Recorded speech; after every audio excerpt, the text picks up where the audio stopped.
Bonjour à tous, je m'appelle Elliot Stocker, je suis Product SME pour expert produit chez Darktrace. Et aujourd'hui, j'aimerais vous parler un petit peu de l'IA en cybersécurité, un peu du côté offensif, un peu du côté défensif. On va voir trois types. On a une présentation plus technique encore cet après-midi pour rentrer dans le vif du sujet. J'en reparlerai tout à l'heure, mais aujourd'hui, on va essayer de couvrir un peu quelques sujets. Alors pourquoi est-ce qu'on parle de ça aujourd'hui ?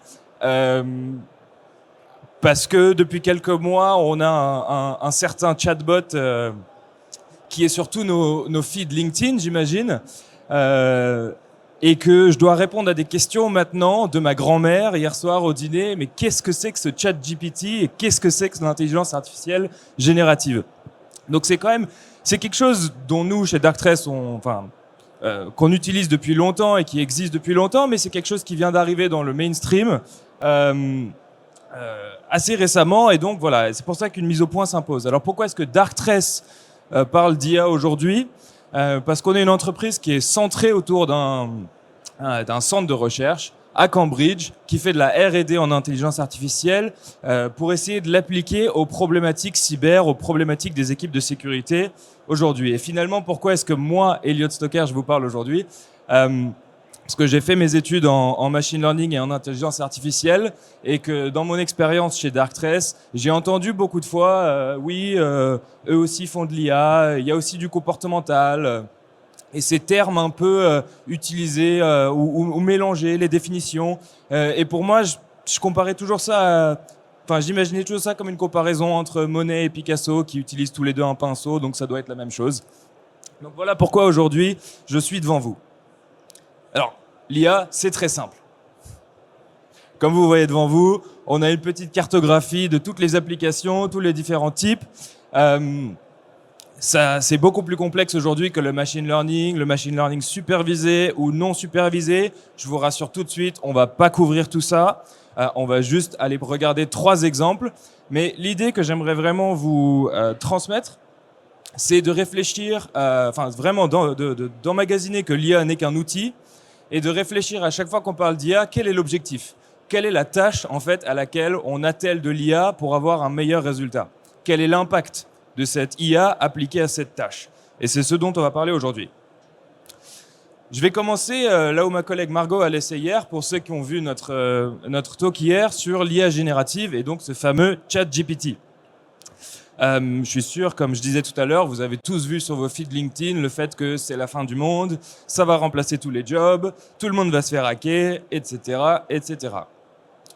La manière dont nous, on réfléchit à la menace ChatGPT et l'IA générative chez Darktrace, c'est où est-ce qu'un hacker ou un attaquant peut s'en servir et à quelle fin ?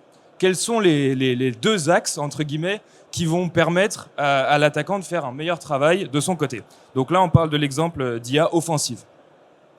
La première, c'est en termes de facilité d'accès. Comment est-ce que, on va y venir dans une seconde, comment est-ce qu'on repère un email de phishing traditionnellement ? Il y a des petits signaux qui nous permettent d'identifier que c'était peut-être mal écrit, etc. Encore une fois, on va y revenir.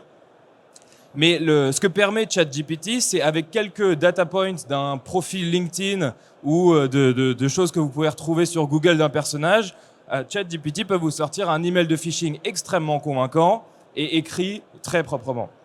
Ce qui veut dire que n'importe qui peut écrire un email de phishing assez bon. Maintenant, ça ne veut pas dire non plus que tout le monde peut hacker demain. Pourquoi ? Parce que c'est pas parce qu'on est capable d'écrire un email de phishing qu'on est capable de mettre en place l'infrastructure derrière pour récupérer les mots de passe utilisateurs, etc. de quelqu'un qui va cliquer dessus. Donc l'autre axe pour réfléchir à l'impact de l'IA générative et ChatGPT, c'est au niveau de la productivité. Je suis sûr que certains d'entre vous ont vu les recherches, il me semble que c'était Checkpoint qui avait réussi à pondre un malware via ChatGPT. Et on disait que bon, c'était impressionnant, certes, mais que quand même, il fallait un expert pour changer quelques petites choses par-ci, par-là, tester, débugger, etc. Donc, bien que n'importe qui ne puisse pas créer du malware demain, ça veut quand même dire que quelqu'un du côté de l'attaque a un outil qui peut faire 70% du travail pour lui et qui doit ensuite juste piloter pour s'assurer qu'on qu'on arrive à faire ce qu'on essaye de faire. Donc il y a un vrai impact de l'IA générative du côté offensif au niveau de la productivité et de la prolifération des malwares, etc.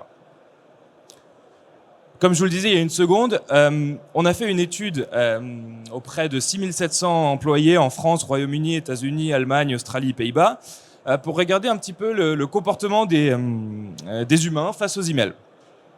Et on a identifié les 3 signaux majeurs sur lesquels les employés comptent pour identifier un email de phishing. Le premier, c'est une invitation à cliquer sur un lien ou à ouvrir une pièce jointe. Le deuxième, c'est un expéditeur inconnu ou inattendu. Et le troisième, un mauvais usage de l'orthographe, comme on en parlait il y a 2 secondes. Tout ça à 68, 61 et 61%. Et alors pourquoi est-ce que je vous parle de ça? Parce que quel est l'impact de ChatGPT sur tout ça? Ce qu'on a observé chez Darktrace, c'est que la complexité du langage dans un email de phishing sur la période janvier, février, mars a augmenté de 27%. Donc on parle de contenu linguistique d'un email beaucoup plus compliqué qu'avant.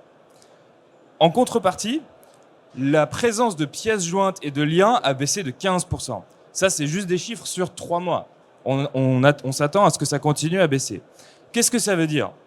Ça veut dire que les identifiants, ou non, c'est un mauvais mot, les signaux sur lesquels comptent les employés pour identifier un email de phishing sont peu à peu en train de disparaître et sont menacés par la présence de l'IA générative et de ChatGPT. Donc voilà, juste pour retenir ce petit exemple de l'utilisation de l'IA générative du côté de l'attaque, c'est que d'un côté, l'IA réduit les heures dédiées à la recherche, à la phase de reconnaissance. Donc c'est donc la productivité dont je vous parlais tout à l'heure. Je peux automatiser mes emails de phishing et ils seront tous très bien écrits. Je peux créer du malware beaucoup plus rapidement, etc. Et le deuxième, c'est les attaques basées sur l'IA sont donc plus contextualisées. Je peux utiliser des informations de votre profil LinkedIn ou de talk que vous avez fait ou d'intérêt, etc., de profil réseau social pour envoyer des emails contextualisés et plus crédibles. Excusez-moi, je prends juste une petite gorgée d'eau.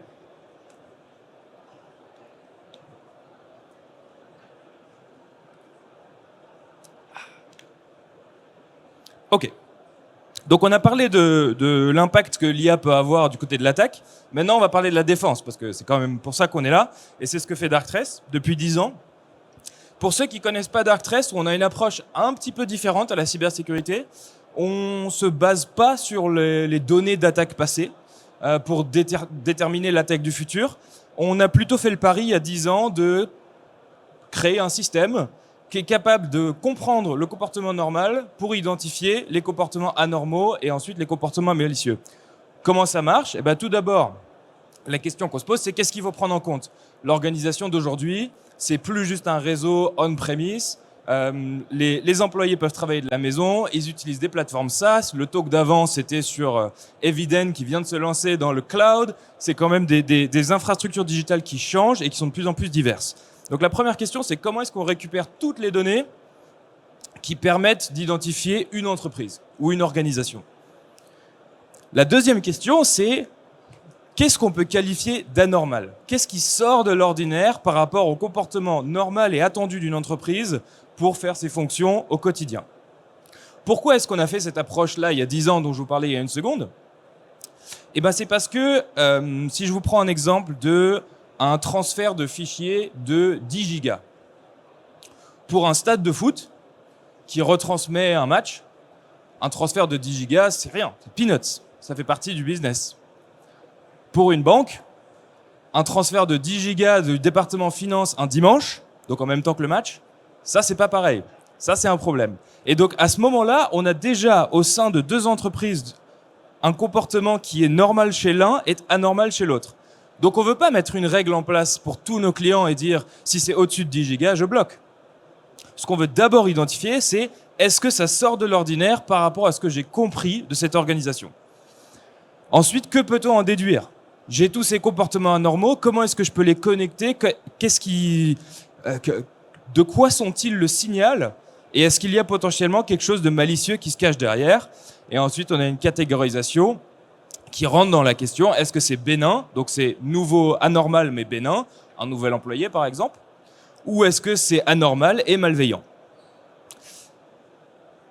Pour cette approche, on a fait le pari de l'IA auto-apprenante. C'est le deuxième type d'IA dont je voulais parler aujourd'hui. Donc d'abord l'IA générative, maintenant l'IA auto-apprenante.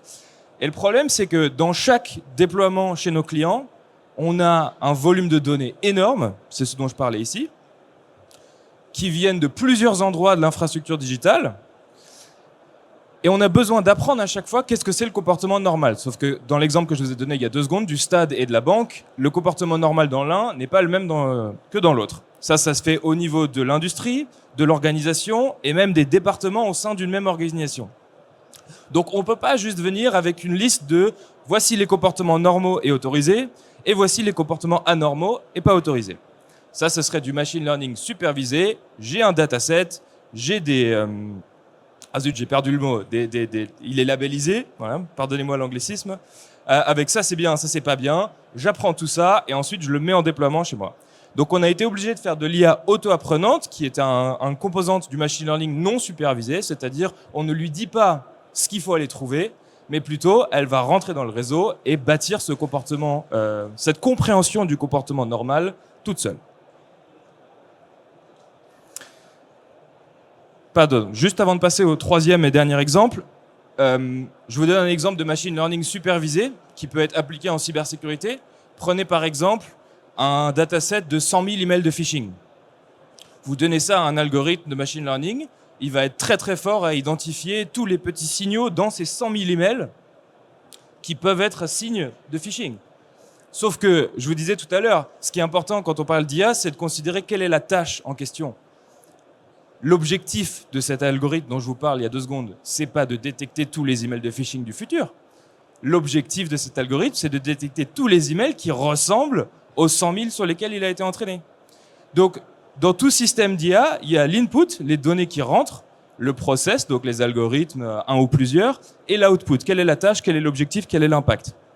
Donc, voilà une façon de considérer la différence, c'est qu'est-ce qui rentre en input dans mon IA. Si c'est juste un dataset d'attaques passées, ben je serai toujours limité parce que je ne pourrai que détecter les attaques qui ressemblent à ce que j'ai déjà vu.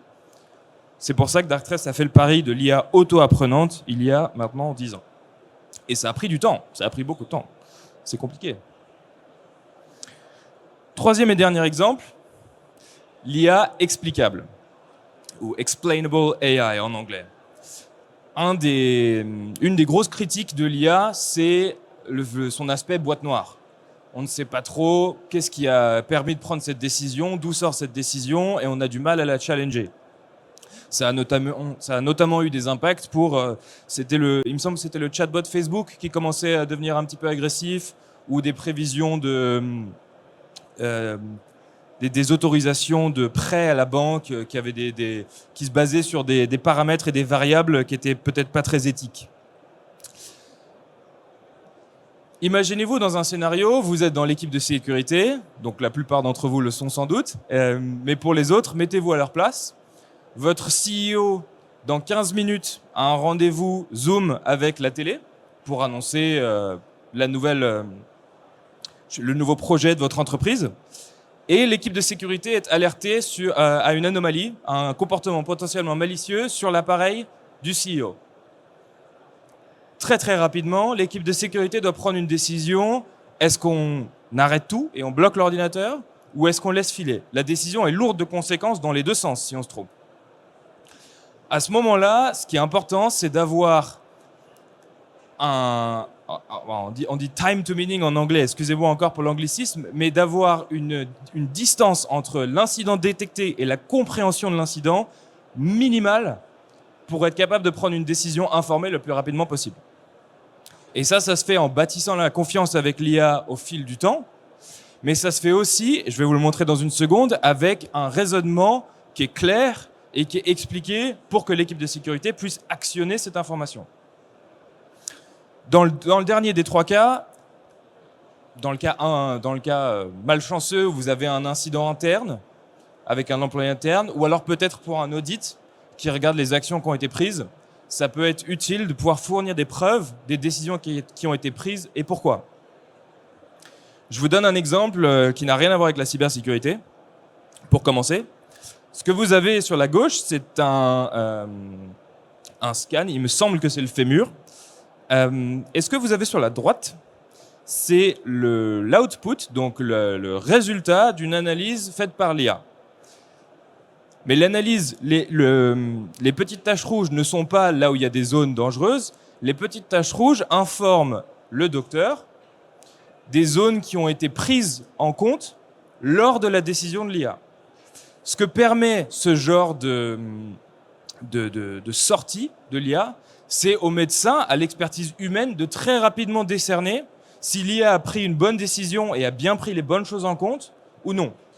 Et c'est ça qui permet d'accélérer le temps à la décision. C'est une IA qui vous propose une décision, qui vous propose même une action, on en reparlera peut-être tout à l'heure, mais qui permet à l'humain aussi d'évaluer le raisonnement assez rapidement. J'ai essayé de trouver des exemples tout à l'heure pour comparer le temps que ça prend pour écrire une thèse et le temps que ça prend pour corriger une thèse. Avec l'IA explicable, on est plutôt dans le camp de la correction, on est plutôt dans le camp de la revue. Donc pourquoi est-ce que je vous parle de cet exemple médical? C'est parce que ça ressemble à ça dans le contexte cybersécurité. Je ne sais pas si vous voyez très bien, mais en fait ce que vous avez, c'est l'IA qui a identifié un comportement anormal dans l'environnement SaaS, donc dans l'environnement Microsoft 365, si je ne m'abuse, qui va vous dire « j'ai vu 8000 autres events qui ressemblent à ça, je vais scanner, je formule une théorie, cette théorie s'avère correcte, voici la prochaine hypothèse que je vais aller enquêter, voici le résultat de mon enquête, voici ma théorie suivante ». Et c'est cette transparence qui permet aux équipes de sécurité avec lesquelles nous travaillons, plus de 8200 aujourd'hui je crois, d'avoir la main toujours sur ce que fait l'IA, en ayant confiance que l'IA est censée faire ce qu'elle fait, en ayant confiance que l'IA fait son travail, mais sans jamais lâcher la laisse et laisser filer. L'humain est toujours au centre de la boucle. J'en profite pour faire une petite pause. Je résume donc les 3 types d'IA dont on a parlé aujourd'hui. Il y a l'IA générative, donc les chat GPT, l'IA qui est capable de créer du contenu à partir de contenu qu'on lui donne, utilisé pour l'offense.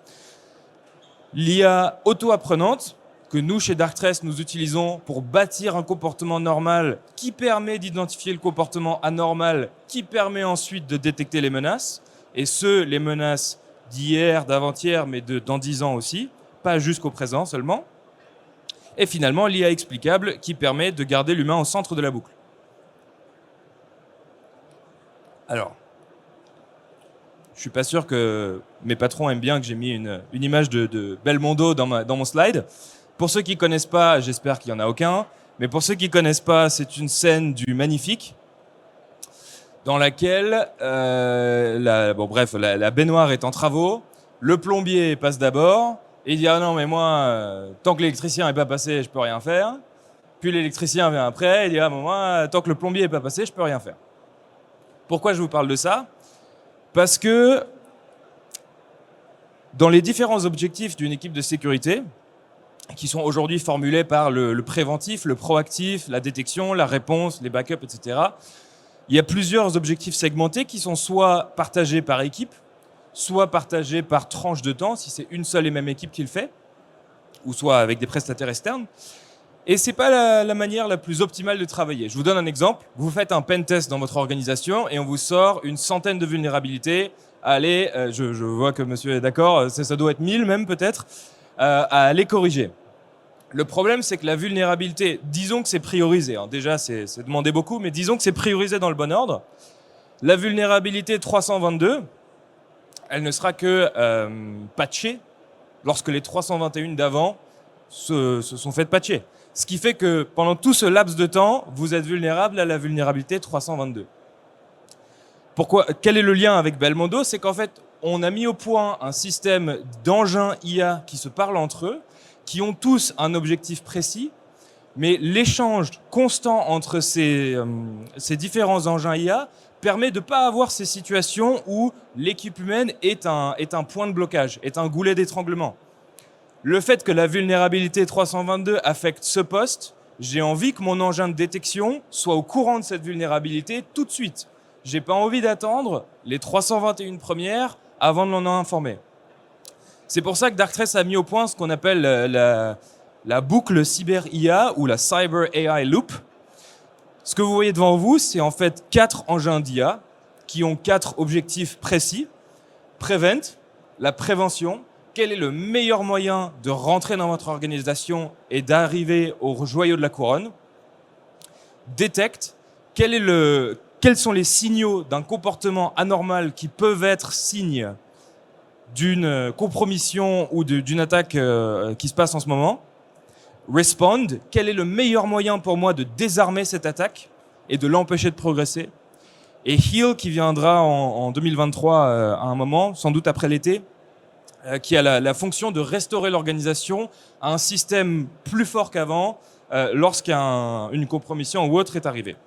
Et comme je vous disais à un instant, ces 4 engins ne sont pas développés en silo, ils s'échangent les informations en continu, ce qui fait que lorsque vous avez, je vous donne un dernier exemple avant de vous laisser, vous avez un domaine qui a été créé en spoofant le nom de votre organisation, donc ça s'appelle fic.pt par exemple, avec une page pour que vous rentriez votre mot de passe et vos identifiants. Le moment où cette page a été créée, je veux que mon engin de détection soit au courant. Je veux que ma solution d'email sache que si je reçois un lien qui va vers cette page, qui est en train de spoofer mon organisation, mon engin d'email doit être capable d'identifier ça comme potentiellement malicieux. Et c'est cette capacité à rester toujours à jour qui permet à ces engins IA de protéger nos 8200 clients aujourd'hui, je crois. Bref, j'espère que ça vous a plu. Si vous avez des questions, n'hésitez pas à venir au stand. Je ne vais pas vous faire passer devant tout le monde. On a un stand B20. On a une présentation cet après-midi à 16h20 dans le FIC Talk où on rentrera plus en détail, une démonstration technique de Prevent. Donc, comment hacker votre entreprise.